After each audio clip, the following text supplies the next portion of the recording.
శ్రావణ మాసంలో ఎందుకు మాంసం ఆకుకూరలు తినకూడదో ఈరోజు వీడియోలో మనం తెలుసుకుందాం. శ్రావణ మాసం వర్షాకాలం మొదలయ్యింది.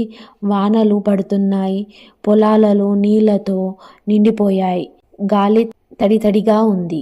ఒకరోజు చిన్న పిల్లోడు అమ్మమ్మను అడిగాడు, అమ్మమ్మ, శ్రావణ మాసంలో ఎందుకు చికెన్ కర్రీ, చేపలు, గుడ్లు తినకూడదు? ఆకుకూరలు కూడా ఎందుకు తినకూడదు? అమ్మమ్మ మెల్లగా నవ్వి చెప్పింది, శ్రావణ మాసంలో ఎందుకు తినొద్దు అన్న దానిపైన చాలా కారణాలు ఉన్నాయి. ఫస్ట్ మనం సైంటిఫిక్ రీజన్ తెలుసుకుందాం. మాంసం, చేపలు, గుడ్లు అంటే నాన్ వెజ్ ఎందుకు తినొద్దు అంటే వానలో నీళ్లు మురికిగా ఉంటాయి. చేపలు, మాంసం లోపల పురుగులు అంటే జమ్స్ పెరుగుతాయి.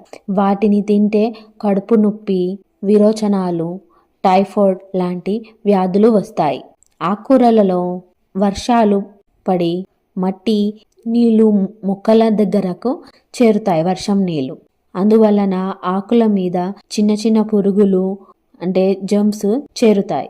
ఎంత కడిగినా కొన్నిసార్లు పూర్తిగా పోవు.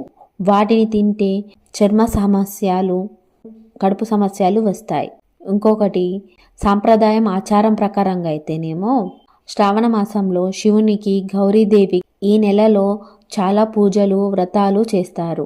అందుకే శాకాహారం తింటే మనసు ప్రశాంతంగా ఉంటుంది, పూజకు శుభ్రంగా ఉంటుంది అని. మరొకటి, దేహ నియంత్రణ. ఇష్టమైన వంటకాలు వదిలేయడం వల్ల మనం డిసిప్లిన్ నేర్చుకుంటాం. మూడవది, ఆయుర్వేద ప్రకారం వర్షాలలో మన కడుపు జీర్ణశక్తి బలహీనంగా ఉంటుంది.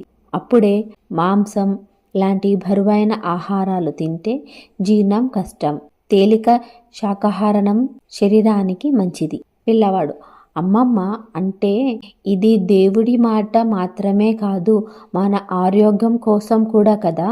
అమ్మమ్మ అన్నది, అవును బాబు, మన పూర్వీకులు చాలా తెలివిగా శాస్త్రాలు, భక్తి కలిపి చెప్పారు. అలా అయితే అందరూ పాటిస్తారని చెప్పింది. శ్రావణ మాసంలో మాంసం, ఆకుకూరలు తినకుండా ఉండటం వలన ఆరోగ్యంగా ఉంటాం.